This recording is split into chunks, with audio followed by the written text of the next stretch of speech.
I hate that so many veterans end up homeless, especially when it doesn't need to be that way. So today's video, we're going to talk about how to set yourself up for success financially while in the military to not only avoid ending up in that terrible situation, but also to set yourself up for success so you don't even have to work anymore and achieve financial freedom and live the life that you want, but that you deserve, right? You protect all these freedoms, why not enjoy them? So the first one up, if you really want to set yourself up for success and achieve financial freedom and get rich in the military, budget. And I know I hate that word as much as you do. I hate saying it as much as you hate hearing it. Budgeting is boring, I get it. But the reality is this: if you don't know where your money goes, you're just screwing yourself. You are inevitably wasting it somewhere. And this is true even in owning a business, right? One of the biggest mistakes I've made over the last year or two trying to grow a business is not having accurate numbers, expenses, reporting, which has caused me, like, for example, over the last quarter, I shaved over $3,000 a month in expenses that were just recurring things in my business that there were either other ways to do it so I could delete the platform, or there were things I just didn't even use and I just didn't even realize it anymore. $3,000 a month. If I'd done that a year ago, I could have bought another house. And then I shaved like another $3,000 or $4,000 annually.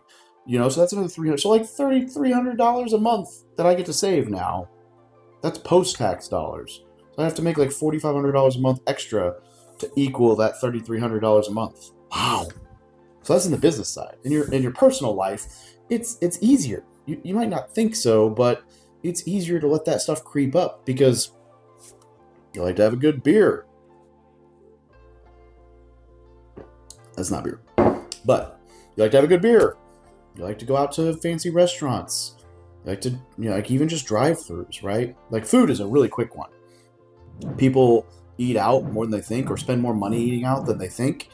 And the reality is, like, if you're really trying to achieve financial freedom, if you can just meal prep at home, go to the commissary, eat affordable meals, you will be light years ahead. Like, even looking at like meal prep services that are like $10-12 a meal, I remember thinking those are expensive. And then when I did the math on what I was spending eating out, I was like, dude, I'd save like $200 a week if I just ordered meal prep. And I would have no work. I wouldn't have to go anywhere. Like, life would be easy. So just all I would say is this.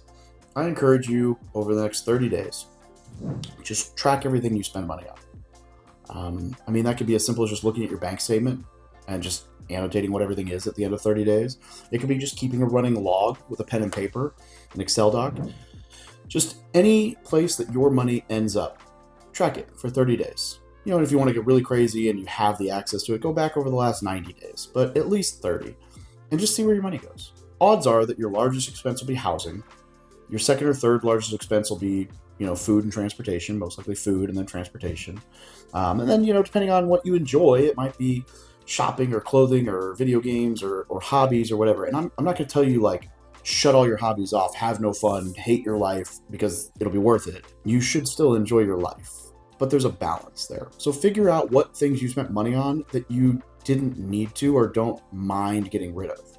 If eating out is your thing, then maybe cut some video games. If video games are your thing, maybe cut some eating out or ordering Uber Eats or whatever.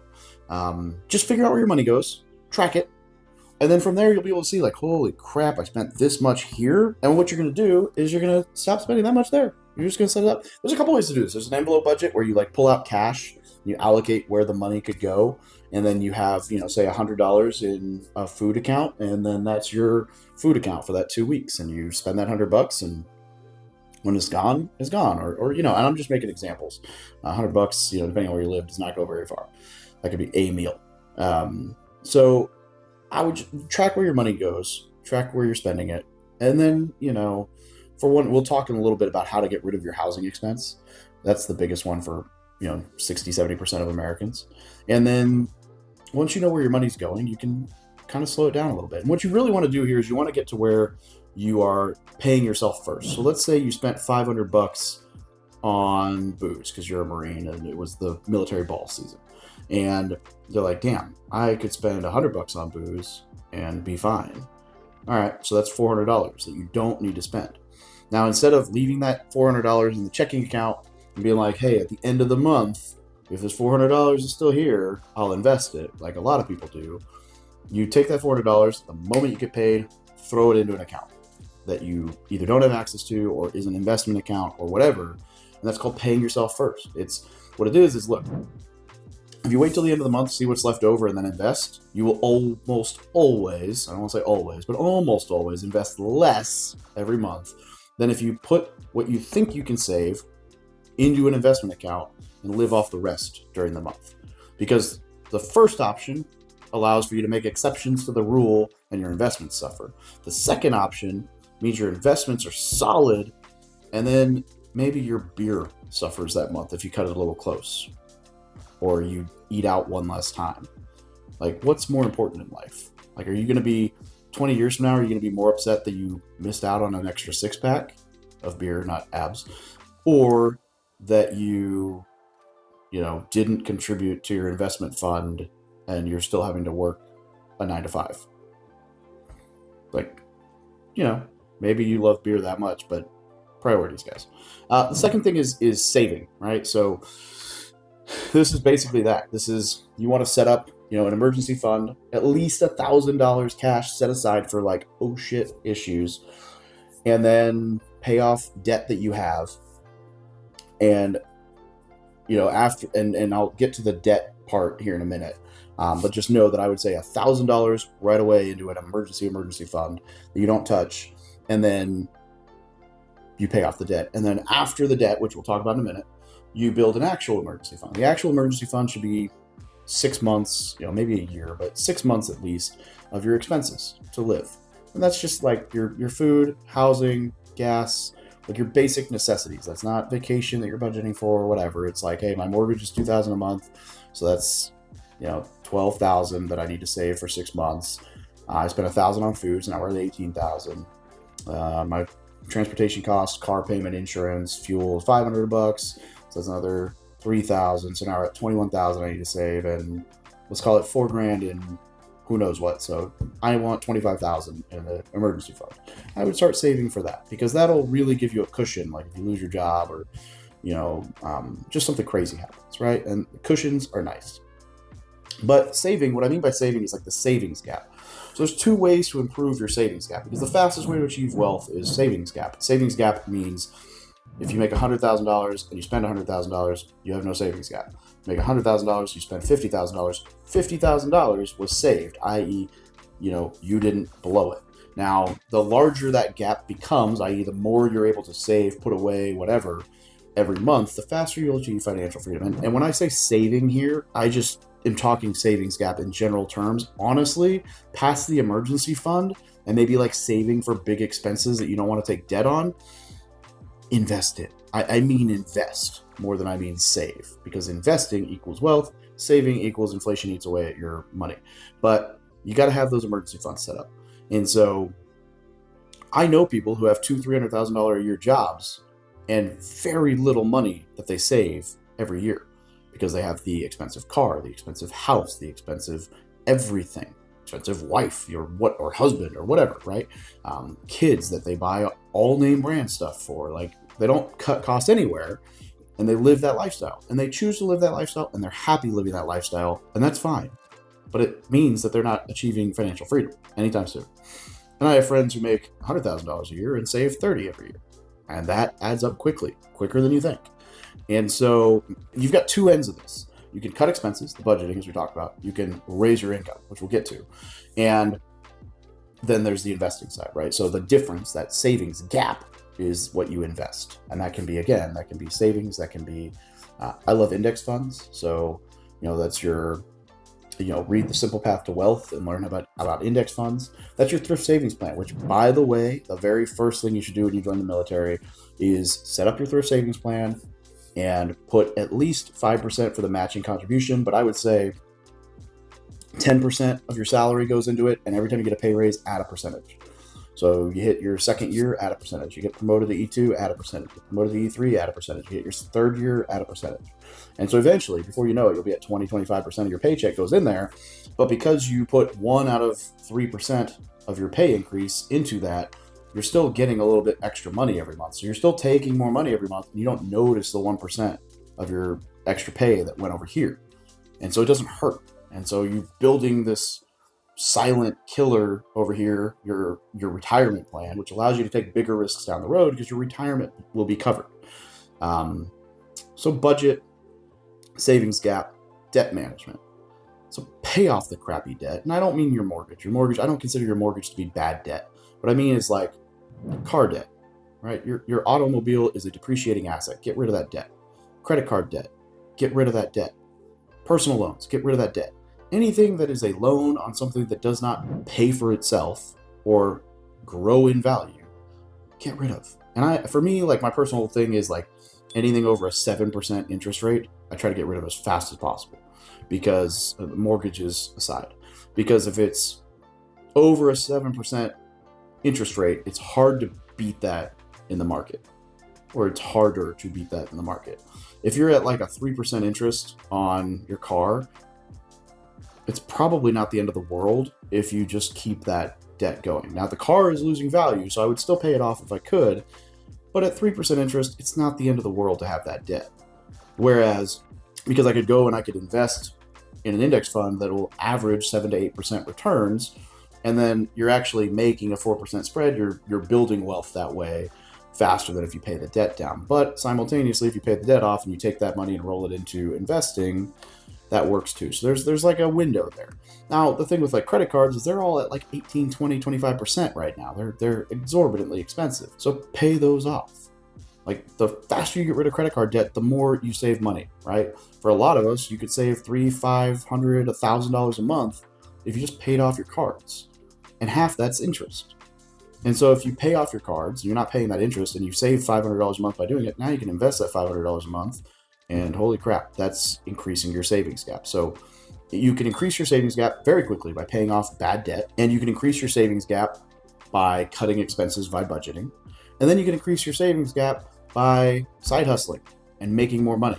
So now, to be fair, if you're in the military or have a good job, the side hustle that I would recommend first is max yourself out for promotion. You know, if you haven't done your MCIs, your Marine courses, your online training, or however your branch of service does it, to where you can max out your educational points for promotion, spend some time and max those out. If your fitness isn't where it needs to be, start working out. If you didn't qualify as expert, maybe really focus on the range, qualified as expert. Whatever your branch of service deems valuable for getting you promoted, focus on utilizing, like maxing that out so you can get promoted as fast as possible. Because you have to be at work anyway. So if you can get paid an extra couple $100 a week at work just for getting yourself promoted, and you have to be there anyway, that's a great side hustle. It's a great way to increase your savings gap. The other side of that is you could be a bouncer at a bar. You could work for Uber on nights and weekends. You could be a photographer. You could do garage sale flips, where you buy stuff that you understand the value of for cheap at a garage sale and sell it on eBay or Amazon. There's a lot of different ways to side hustle. I'll link to an article down below where I list like 45 or 50 different things that people can do to make money on the side. But that's an easy way to increase your income, which again, as long as you don't increase your expenses, is increasing your savings gap. So bottom line is, you've got two ways to pull to increase how much money you're able to invest with. And that's, cutting expenses or boosting income. I encourage you to focus on both. Cut the expenses first, that's an easy win. Cut the debt for second, that's an easy win. Boost the income either simultaneously, or third, right? Anyway, the other side here for housing, I told you guys I was going to give you the trick here. House hacking. And I freaking love house hacking. So as soon as you're able to, with your VA loan, go buy a duplex, triplex, fourplex. Preferably a fourplex if you can find an affordable one in your area. I'm happy, I'll link below, happy to introduce you to a real estate agent and a lender that can help you with this process. We've got a network nationwide. Some of them I'm affiliated with, some of them I'm not. I don't care. I always go with whoever the best person is in that area, and that I know of. At least there might be better out there, but we've vetted these people, right? They know what they're doing. And go find a fourplex where you can live in one of the units and rent the other 3 out, and those tenants are paying for your mortgage, your principal, your interest, your taxes, your insurance, your maintenance, whatever. Like, they're paying the large majority of your living expenses, so that you can live for less than it would cost you otherwise. Now, in some markets, you're not going to be able to live for free, but in some markets, you will even get paid to live in the house. So if it's a super expensive market like San Diego, you're probably not going to live completely for free until, while you're in the house. It's possible. I have friends who have done it, but it won't be like comfortable. And so I would say this: if you buy that fourplex, if you were going to have to pay $2,000 a month to live somewhere, and now you're only paying $1,000 a month on all your housing expenses to own the place, that means you saved $1,000 extra, $12,000 a year towards your savings gap. That's huge. And mind you, your tenants are paying down the principal on the house, so you're getting equity out of that. And if you can get to a place where you live for free, in an affordable market or whatever, or by doing it a little bit more extreme. For example, one of the guys who did that in San Diego bought a fourplex, rented all 3 units, rented 2 of the 3 bedrooms in his unit, and he lived for free. Now, he's a single guy. He didn't need a ton of stuff. He was actually a drill instructor at the time, so he didn't even have a ton of stuff. But he lived for free in San Diego County, and that property goes up in value, and they pay down his debt, and he saves his BAH, which is $3,000 a month, $36,000 a year, increased on his savings gap. So there are a lot of ways to do this, but house hacking, and I've done full webinar presentations and stuff, so just search my channel, just VA house hacking. You'll find a ton of videos on this, or at least a replay of a webinar where I really deep dive into this and show you how to do it. My favorite strategy for beginning investing. And that's I think the fastest way to start achieving wealth, because housing is our largest expense by and far across America. And if you can eliminate that and save/invest the difference, you are dramatically setting yourself up for success. And I think that's huge. So definitely the housing side of things, the house hacking, get on that. It's huge. It's super valuable. You should make sure that you're doing this. So we've covered budgeting, saving, investing, side hustles, debt management. The last piece here is balanced lifestyle, enjoyment. Make sure that you put some money aside to not hate your life, right? You will quit on this journey towards financial freedom if the journey is the same as put it towards dieting. If a diet is plain chicken and plain rice and some broccoli, and that's the only thing you eat 3-4 meals a day, every day of the week, every day of the month, every day of the year, for the rest of your life, you'll be shredded as hell and miserable. Unless you just have no taste buds, you're going to hate it. You're going to get tired of it. It's going to be gross. It's going to be ugh, and you're not going to enjoy it. But yeah, you'll get jacked. So, cool. But you can still get jacked and have decent foods in your life, and maybe have a steak instead of a chicken, or an egg instead of a chicken, or a piece of bread instead of rice, or whatever, right? You can mix and match and still get jacked and not hate your life as much. Same thing with budgeting. If you never spend $1 on anything that you don't have to have to live, and you live in ratty, torn up clothes with a beat up car in a crappy house just to save money, and you don't ever watch a movie, you don't ever play video games, you don't ever do anything that you enjoy, ever. You don't ever have a beer. You don't ever leave the house. You don't ever hang out with friends. You only drive to work and home. You don't drive anywhere else. You never travel. You're going to be freaking miserable. You're going to quit on this whole journey to financial freedom. So enjoy your life a little bit. Personally, I like to spend the majority of my enjoyment money on experiences. Buy a kayak with my kid and go kayaking, or travel. I just got back from Costa Rica, Mexico, and Tampa the last 2 weeks. I took my kid to Tampa. We had to go to the beach. I wrecked a rental car, and then we sat at the pool at the hotel because he was scared to go in the car again. We didn't go to the beach again. Anyway, memories. Took him to Tennessee to go see a hotel we helped buy, and we got to tour that area. That was an experience. I prefer to invest my own money in experiences and travel, seeing the world, and memories as much as humanly possible over video games. That's not my thing. Clothing, not my thing. You can see if you watch a lot of my videos, I'm in the same shirt. This is my own brand. I'm probably wearing the same 2 pairs of shorts and 2 pairs of jeans that I wear most of the time. One of 3 watches. I'm not super crazy about the clothing side of things. I'm not super crazy about a lot of those things, but put your money where you want to. I buy firearms. I like cars. I bought a Ducati. The Ducati's fun to ride. There are perks to a lot of these things. So I would just encourage you to budget ahead of time for the things that you know will bring value to your life. If that's a family vacation, budget for it. Set money aside, enjoy it, travel. If you use your credit card, you pay it off right away and you get those points so you can travel for free. That's a perk. I've got a million videos on real estate investing.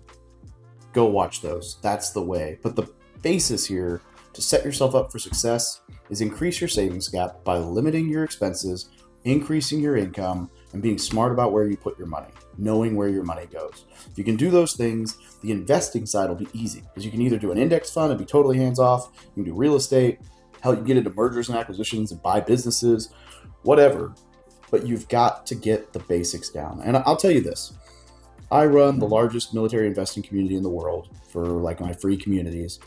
I also run a mastermind group with over 375 service members and vets in it that are all trying to achieve financial freedom. And, 15% of them already have. And I'll tell you this, it's so possible. You're so capable of making this work. I can go off and rattle 100 vets right now that don't ever have to work again, or don't have to work on a job again, at least. If nothing else, they're running their own business. I mean, there's tons of us out there. In my Facebook group, there are probably thousands. And it's just doing the small things consistently. That's all it boils down to. The more consistently you can save money to invest and eliminate unnecessary expenses, the more you're going to be able to live the life that you want. And I know that's not the flashy, sexy, look at this guy who rented a Lamborghini and posted a video in front of a mansion he Airbnb'd style that people pitch so they can sell you bullshit. But that's how it's really done. It's done consistently over time through small actions that add up. I didn't get rich in a year. It took me like 5.5 years to achieve financial freedom. That's fast. That's not terrible. I'm not saying that's doable. It's not going to be everyone's situation. I took some risks. I took some sacrifices. I took some losses, but that's doable. I went from nothing, net worth zero, broke, negative net worth, however, broke, to millionaire, 100 units plus, running the business, never having to take a job again in 5.5 years as an enlisted dude in the Marine Corps. You can do this. It's just on you to decide that you want to do it and then take this consistent step. So look, I went on and on and on. There's a ton in here, but look at this. There's a link down below. You can get a free PDF download of my book. You can also find it on Amazon and or Audible, where I actually narrated it myself, and it cost a fortune to do the audio editing. But go listen to, read, PDF download for free my book, The No BS Guide to Military Life. I'll drop a link down below. That is everything I wish I'd known when I first joined the military. And then on top of that, I'll say this. I also have and I'll link this below if I don't, drop it in the comments and I'll give it to you. I also have a free personal finance course for service members and vets. It's, anyone can watch it, but it's geared towards service members and vets. It's not super long. It's like an hour and a half of content, but it's a basic presentation that goes way deeper than this on things to watch out for and to do or not to do that'll help you get pointed in the right direction. It's just basic personal finance 101 stuff that'll help you get going towards financial freedom. Totally free. That, you can download the book for free, all these free resources, here to help. Comment down below what questions you got, what you'd like answered, and I'd love to help you out further, but I hope you got something out of this. So if you did, leave me a comment, subscribe, whatever. Help the engagement of the video, share it with some people that would benefit from this, and have a great freaking day.